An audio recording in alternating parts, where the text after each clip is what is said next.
It all began gradually. You know how these things go, just little changes, nothing particularly alarming at first. My wife Laura, married to me for 6 years, started behaving differently. Initially, I tried to dismiss it. Perhaps it was just work stress. We all have our ups and downs, right? But then those little things began to accumulate, and I could no longer pretend they didn't matter. She started leaving for work earlier than usual and returning home late, citing extra meetings or tight deadlines.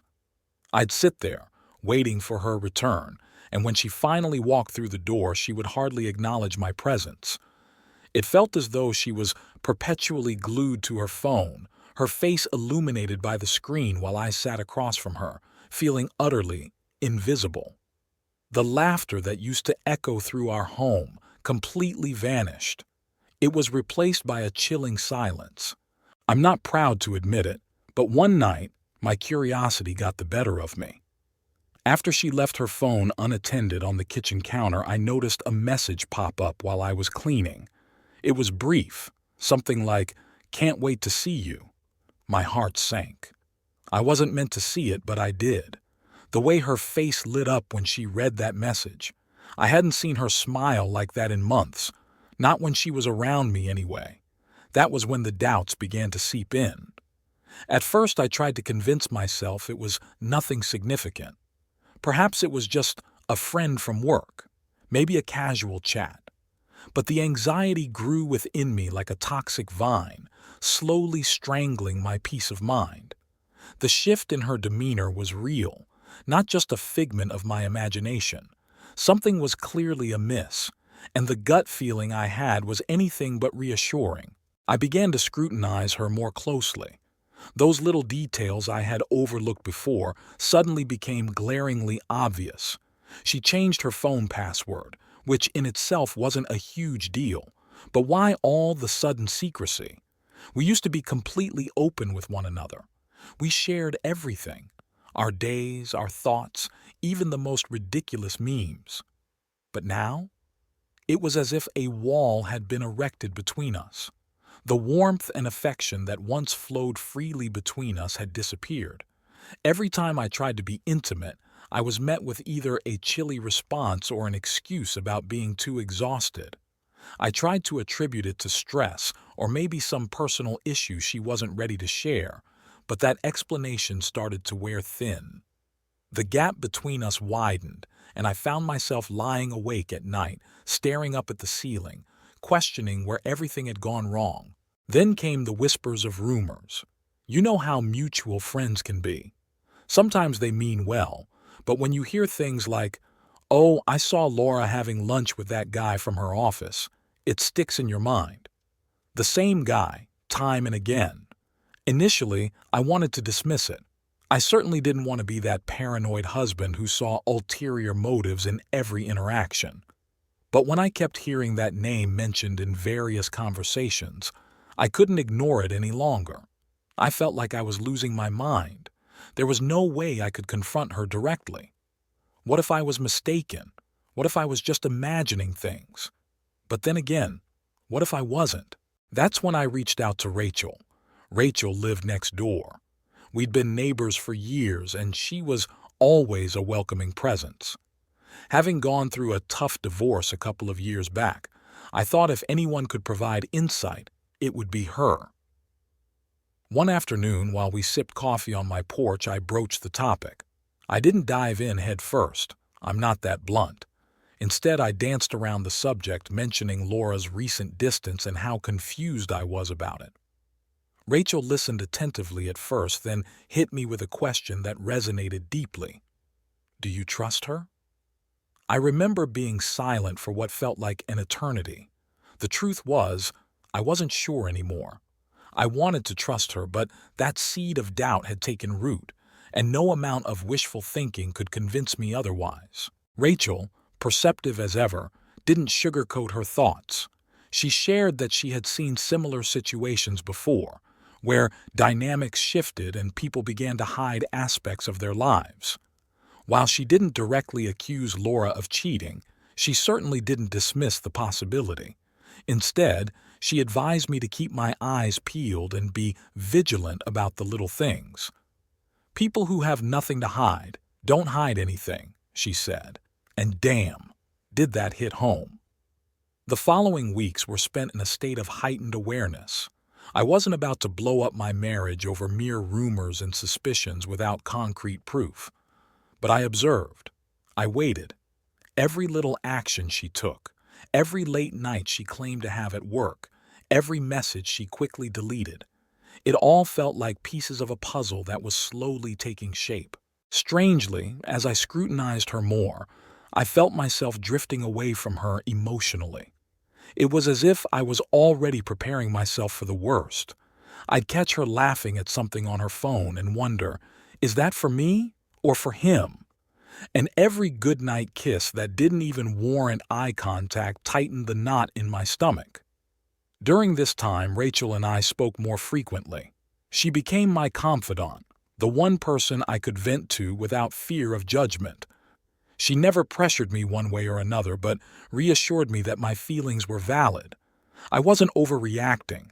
I wasn't imagining things. One night, after too many beers, I unloaded everything to Rachel. I recounted the message I saw, the swirling rumors, and the chilly atmosphere at home.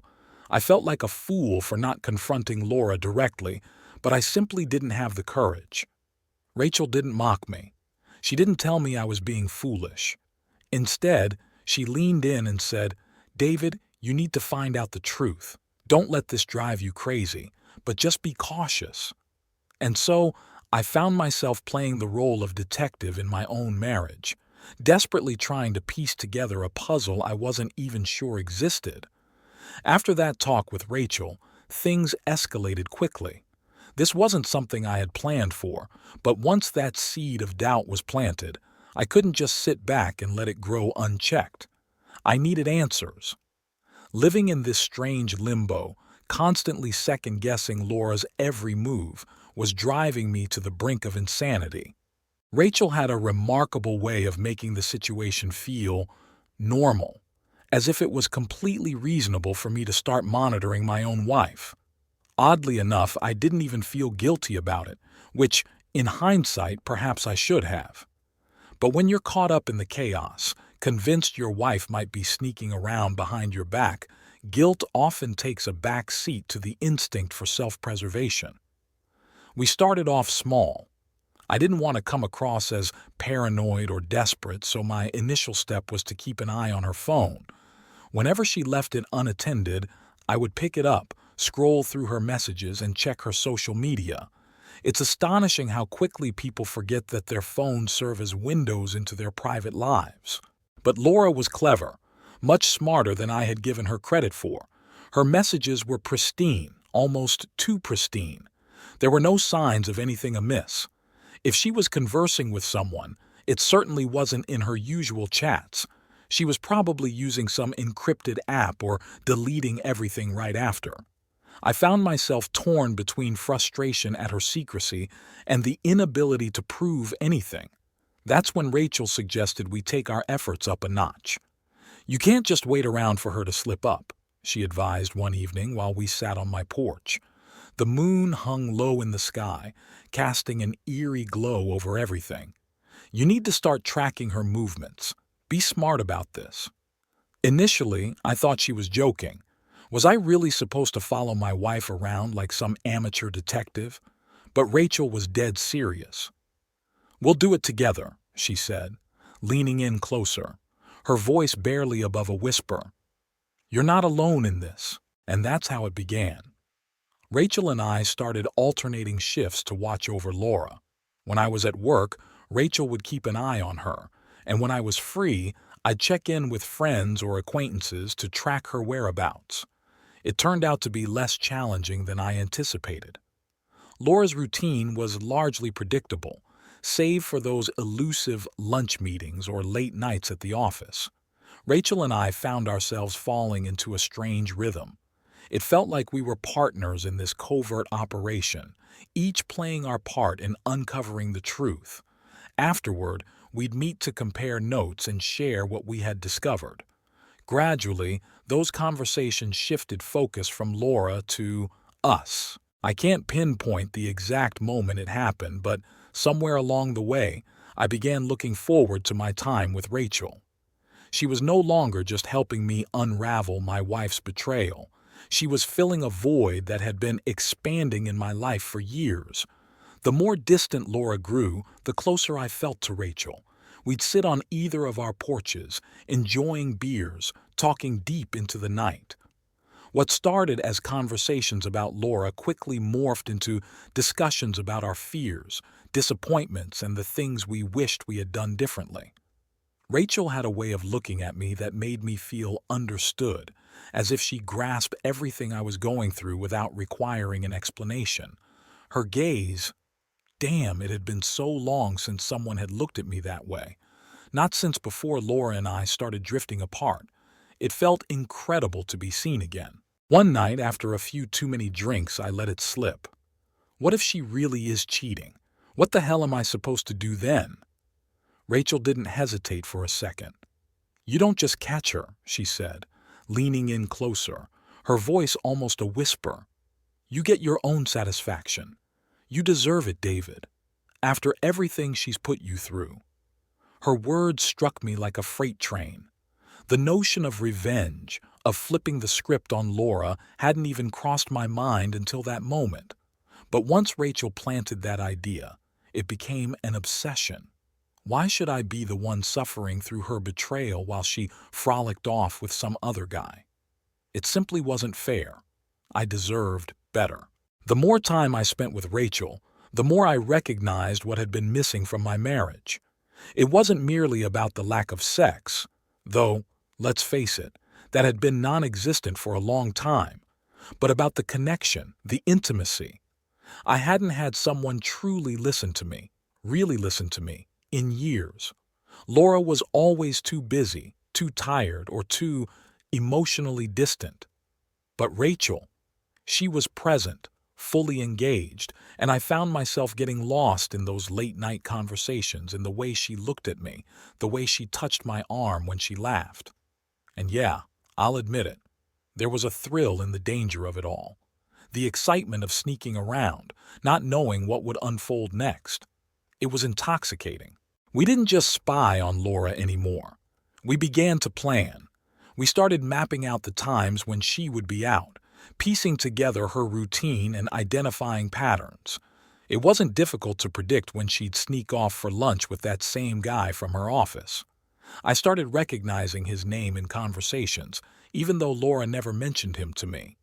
It was like we were constructing a case against her, and with every new detail, every late-night rendezvous, I felt more justified in our actions.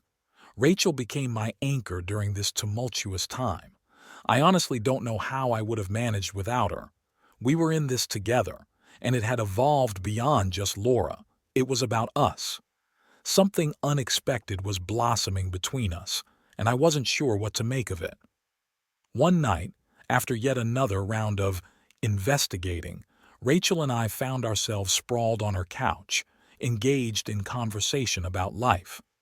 Suddenly, she leaned in and kissed me. I didn't pull away. In fact, I was eager to embrace it.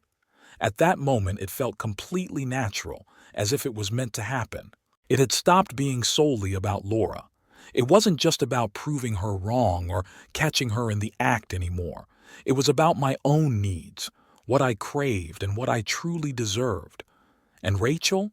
She was right there, providing everything that Laura had robbed from me. The boundary between revenge and desire began to fade. Rachel was no longer just a confidant. She became my sanctuary. With her, I felt alive again. Even though I was acutely aware that my marriage was deteriorating, part of me found solace in this new connection. I was already too deep in to turn back. The day everything changed started out as mundane as any other. I was sitting at the kitchen table, staring blankly at my coffee when Rachel called. "I've got something important," she said, her tone serious and low. My heart raced and I felt a wave of nausea wash over me. For weeks we had been on high alert, watching and waiting, but nothing had materialized, until now. "She's meeting him," Rachel continued. "Tonight, there's a reservation at that upscale Italian restaurant downtown, 8 o'clock." I didn't care how she found out. All that mattered was that this was it. This was my chance to witness everything firsthand. No more second guessing, no more fretting over whether I was being irrational. Tonight, I would gather the evidence I needed. Yet, as excitement coursed through me, it was quickly replaced by dread. Could I really handle the sight of Laura with him? The thought of it gnawed at me, twisting my insides like a vice grip. Anticipation gnawed at me, and I found myself questioning whether I could endure the pain of witnessing the betrayal. Rachel, as always, was my steadying force. She arrived in the afternoon and sat with me in the living room, helping me map out our plan. "We'll go together," she said, her voice calm and soothing. "We'll find a table nearby. You don't have to confront her if you're not ready. Just observe. That's all you need to do." I nodded, striving to maintain a semblance of calm, but my stomach churned with anxiety. Rachel had a knack for grounding me. She walked me through every detail, where we would sit, how we would act. "Don't focus too much on her," she advised, her hand resting reassuringly on my arm. "We don't want her to realize we're there just yet. Let her settle in first." I had no idea how I was supposed to keep my cool while my wife sat just a few tables away with another man. But Rachel was right. This was the pivotal moment, and I couldn't afford to let it slip away. When the time finally arrived, I was a bundle of nerves. The drive there felt like a blur. The restaurant was one of those elegant places we used to frequent for anniversaries. Dim lighting, candlelit tables, and a romantic ambience that now felt like a cruel joke. As we walked in, my heart pounded so fiercely that I feared everyone in the room could hear it. Rachel had cleverly made our reservation, placing us at a table with an unobstructed view of where Laura and Michael would be sitting. The hostess guided us to our table, and I struggled to breathe, trying to act nonchalant as if I wasn't about to witness my world unravel. Rachel ordered a bottle of wine, but the thought of eating was unbearable. My palms were clammy with sweat, and I kept glancing toward the entrance, waiting for them to arrive. Rachel, ever composed, poured me a glass of wine and urged me to sip it slowly. "You've got this," she assured me. "We're just here to observe." And then they walked in. I can't quite articulate what I expected, but seeing Laura with him was like a knife to the gut. There she was, my wife, radiant, almost glowing, entering with this man as if it was the most natural thing in the world. They laughed together as the hostess led them to their table, just a few feet away from where Rachel and I sat. I felt frozen, unable to look away. Michael. I finally matched a face to the name that had echoed in my mind for months. He was nothing extraordinary, just an average-looking guy in a suit. But the way he gazed at Laura told me there was something more there, something beyond mere colleagues. As they settled in, I watched them grow comfortable. Michael leaned in close, whispering something to Laura that drew a genuine smile from her. The sound of her laughter, a soft, genuine melody I hadn't heard in ages, hit me like a punch. It was like observing a stranger. This wasn't the woman I fell in love with. This was someone else entirely, someone who appeared happy, carefree, with him. It was gut-wrenching. My chest felt like it was caving in, and for a fleeting moment I contemplated leaving. I couldn't fathom enduring this scene for much longer, but Rachel's hand found mine beneath the table, squeezing gently. "Stay strong," she murmured. "You need to see this through." So, I remained. I watched as they held hands across the table as Michael leaned in and planted a kiss on her cheek, as they exchanged smiles as if they were the only two people in existence. My blood boiled. I wanted nothing more than to leap up, overturn the table, and scream at them. But instead, I sat there, seething silently, feeling my heart fracture with every passing second. Rachel didn't say much during our vigil. She didn't have to. Her presence was enough to anchor me, a reminder that I wasn't alone in this. Occasionally, she would lean in, whispering something to soothe my rising anger. Then, at some point during their meal, she dropped a suggestion. "You know," she said, her voice low and almost playful, "if you truly want to get back at her, maybe it's time we made our move." I turned to her, puzzled by her meaning. Rachel flashed a sly smile, her eyes gleaming in the dim light. "You want her to realize that you know, right? Let's give her something to ponder." Before I could process her words, she leaned over and kissed me, right there, in front of everyone. It wasn't just a fleeting kiss. It was slow, deliberate, and undeniably calculated. As she pulled away, I caught a glimpse of Laura, and sure enough, her eyes were fixated on us. Her expression froze, the joy and laughter on her face disappearing in an instant. I don't know what possessed me, but in that instant, a strange sense of satisfaction washed over me. Laura had been playing her little game for months, and now it was my turn. If she wanted to cheat, so be it, but she wasn't the only one capable of playing dirty. Initially, Laura didn't confront us. No, she attempted to maintain her composure, keeping a facade as she and Michael continued their dinner, but I could see the fury simmering beneath the surface. Her eyes kept darting toward our table, her body tense and her movements rigid. Rachel leaned closer to me, a smirk playing on her lips as we pretended to enjoy our meal. We chatted and laughed, though it all felt like a performance. It was all part of Rachel's strategy to push Laura to her breaking point, and it worked. Halfway through their meal, Laura couldn't contain herself any longer. She shot up from her chair, the sound of it scraping against the floor resonating like a gunshot, and stormed over to us. "What the hell are you doing?" she hissed, her voice low yet sharp enough to slice through the restaurant chatter. I looked up at her, maintaining my calm demeanor, and shrugged. "Having dinner. What does it look like?" Her eyes flared with anger. "Don't play games with me, David." But this time, I wasn't the one playing games. Rachel squeezed my hand under the table, a silent reminder that I had the upper hand now. Laura's world was about to come crashing down, just as mine had months ago. As I sat there, watching Laura's expression twist in barely contained rage, I couldn't help but feel a twisted sense of satisfaction. The tables had turned. For the first time in months, I wasn't the one left in the dark, wondering what was happening. I wasn't the one feeling powerless. She was. I could see her struggling to keep it together. She glanced back at Michael, who remained at their table, looking confused and slightly annoyed. Then she turned back to me and Rachel, her eyes narrowing, her breaths quickening. I could feel the tension radiating from her. She was seconds away from exploding. When Rachel leaned over and kissed me again, this time longer, deeper, it felt like Laura's entire world shattered. Her fists clenched at her sides, and without warning, she lost it.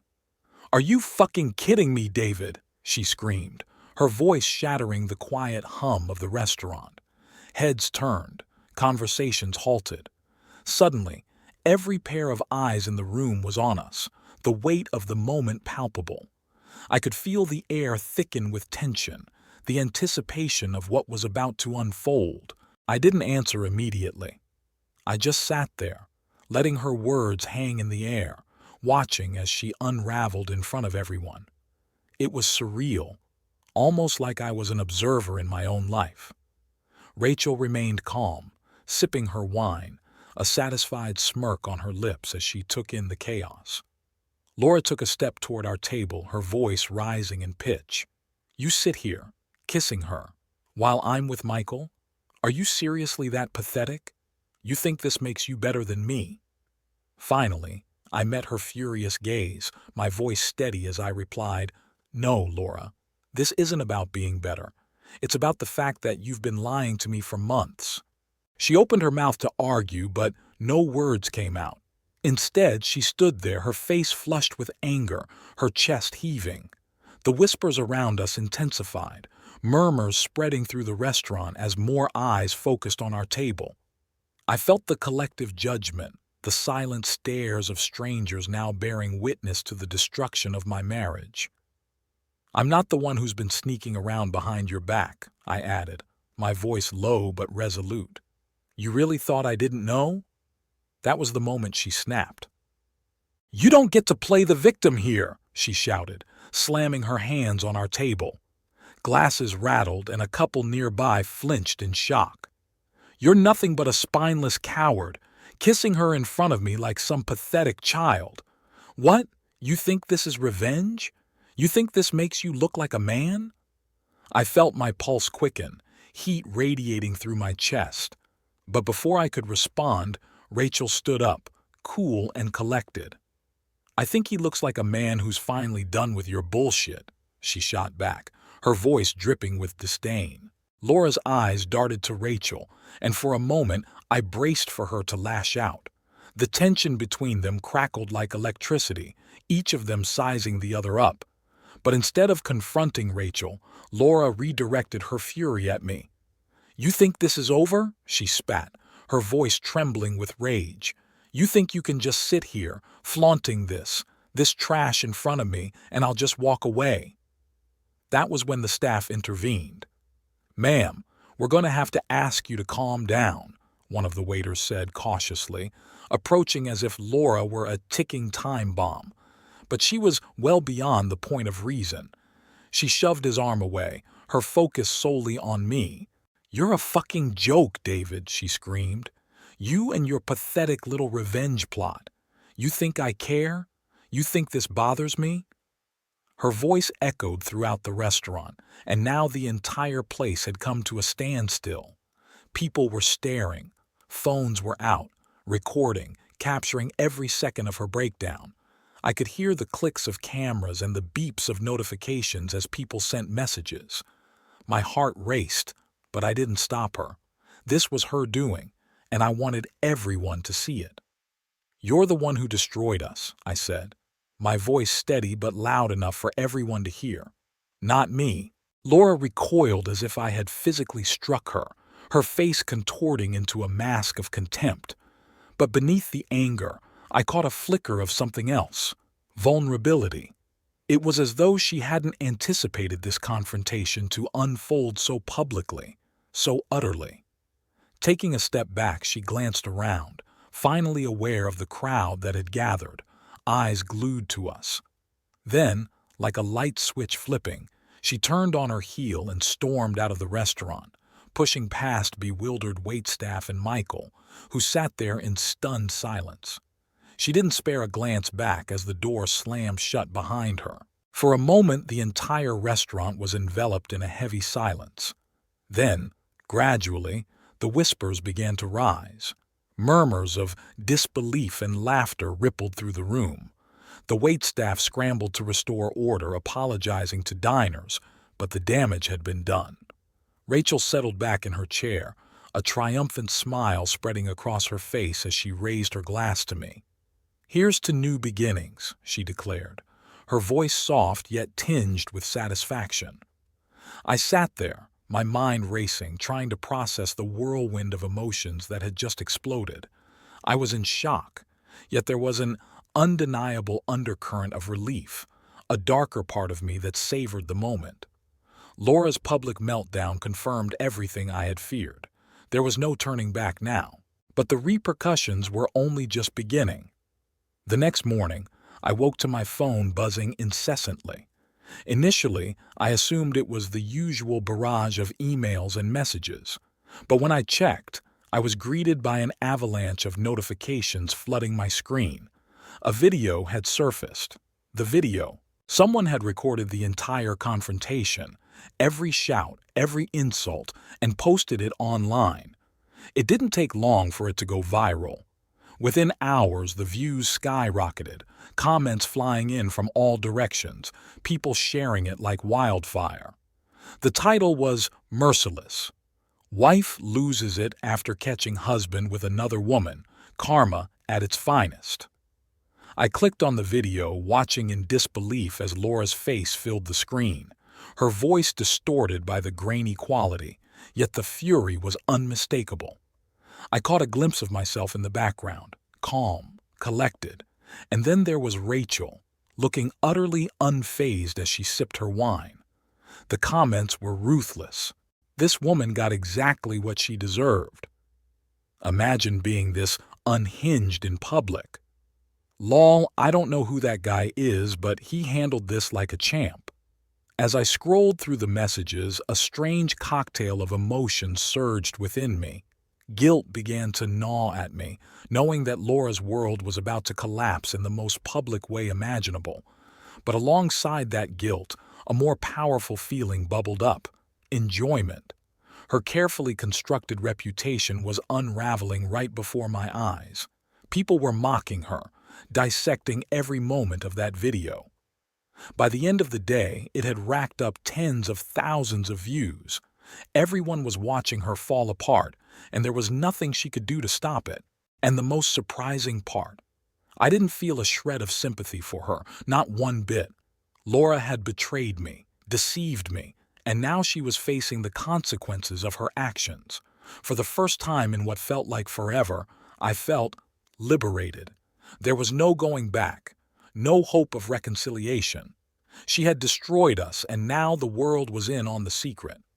After the blow-up at the restaurant, life took a dramatic turn. There was no more hiding or tiptoeing around. Rachel and I made our relationship official, and within days, she was spending the night with me more often. This wasn't just about revenge. It was something real. She filled a void I hadn't realized had been there for so long. There was laughter again, deep conversations, and a warmth I had forgotten was possible.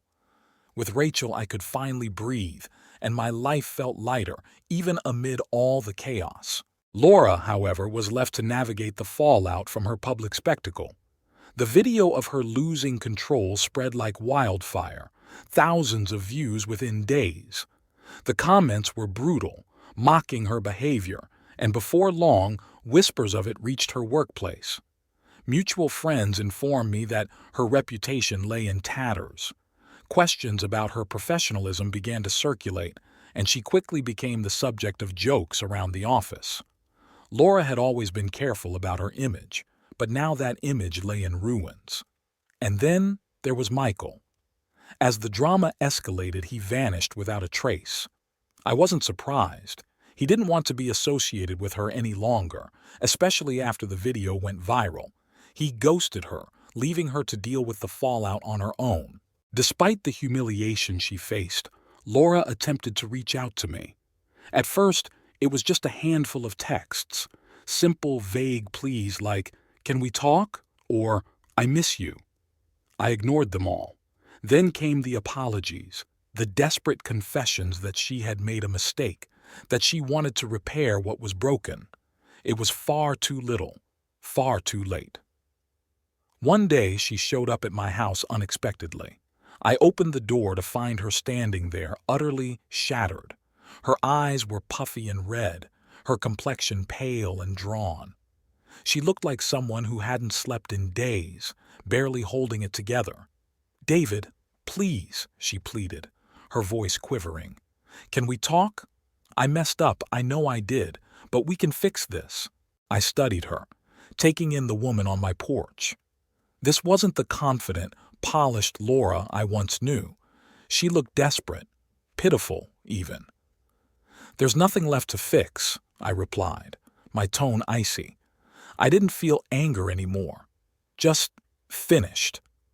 Her eyes darted to the interior of the house, and that's when Rachel strolled into the room, casually wrapping her arm around me. Laura's face fell.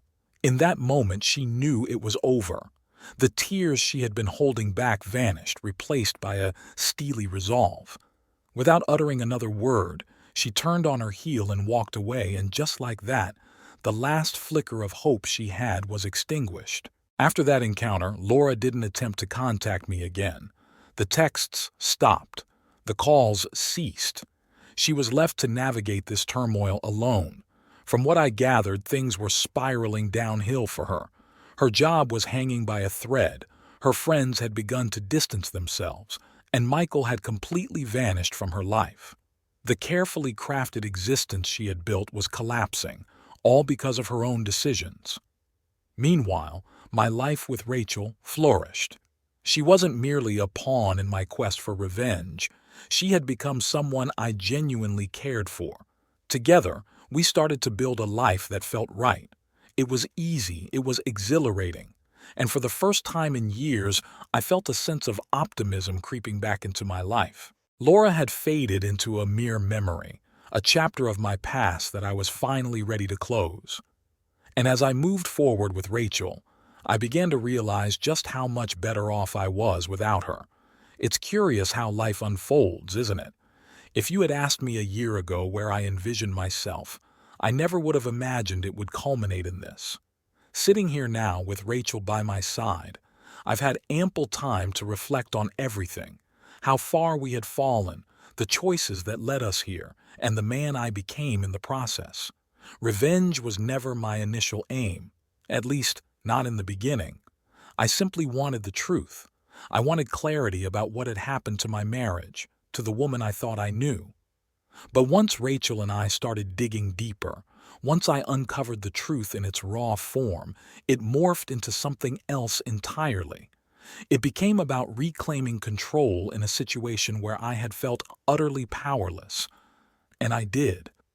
I got my revenge. Watching Laura's life unravel, witnessing the shock on her face as she realized I wasn't the fool she assumed I was, it felt exhilarating. It felt just. Yet now, as I look back, I question whether it was worth it. Was it worth the chaos, the fury, the public spectacle? Could things have turned out differently if we had been honest from the beginning? If we had communicated openly, perhaps the betrayal wouldn't have stung so deeply. Maybe I wouldn't have felt compelled to go to such lengths to expose her. But life isn't that straightforward. We made our choices, and we are both living with the consequences. I think about Laura occasionally, not in a way that makes me yearn for her, but rather in a way that leads me to wonder if she's learned anything from this experience. The last I heard, she was still trying to piece her life back together, alone, struggling to rebuild her career, her friendships, her reputation. I suppose part of me feels a twinge of sympathy for her. Not because she didn't deserve it, she absolutely did, but because I know what it's like to lose everything you believed was solid. There's no satisfaction in knowing she's suffering, not anymore. The gratification came in the moment when the video went viral, when the whispers began circulating at her office, when Michael ghosted her like she was yesterday's news. But now, I've moved past all that. The anger, the resentment, they don't consume me the way they used to. I've discovered something far better, something genuine with Rachel. And that's what truly matters. Rachel. She has been my anchor through all this turmoil. What began as a connection born out of shared pain blossomed into something far more profound. She isn't just the woman who helped me uncover my wife's betrayal. She's the one who reignited my desire to embrace life again. With her, there are no pretenses, no hidden motives, just us moving forward, creating something beautiful. It's intriguing how betrayal can open doors to possibilities you never anticipated. If Laura hadn't cheated, if we hadn't gone through this upheaval, perhaps I'd still be trapped in a loveless marriage, blind to the fact that I deserved so much more. Rachel showed me that life doesn't have to be steeped in pain and bitterness. It can be about growth, about discovering someone who truly sees you, someone who makes you feel valued. I think that's what I'll carry with me from all this. Not the revenge, not the fleeting satisfaction of watching Laura's world collapse, but the understanding that sometimes you have to endure hell to rediscover happiness. It wasn't pretty, and it certainly wasn't easy, but I emerged from it stronger, wiser perhaps. I learned that while I can't control others' actions, I can control how I respond to them, and I chose to move on, to release the bitterness, and to embrace this new chapter in my life. As for Laura, I have no idea where she'll end up. She's still out there, attempting to repair what she shattered. Maybe she'll find a way to piece her life back together. Maybe she won't. Either way, it's no longer my concern. I've finished looking back. The last time I saw her standing on my porch with tears streaming down her cheeks, I had an epiphany. She wasn't the villain in my story. She was just another flawed person, like me, who made disastrous choices. We both did. But the difference is, I've learned from mine. I've moved on. She's still ensnared in the consequences of hers. So here I am, sitting in my house, no, our house, with Rachel. The woman who helped me navigate the darkest chapter of my life has become the light I didn't even know I needed. We've built something good, something resilient. And as I gaze toward the future, I can't help but feel that I've finally discovered my peace. It's funny how life throws unexpected challenges your way. Yet sometimes, those challenges pave the path to something better. And for the first time in a long time, I'm not looking back in anger or regret. I'm simply looking forward.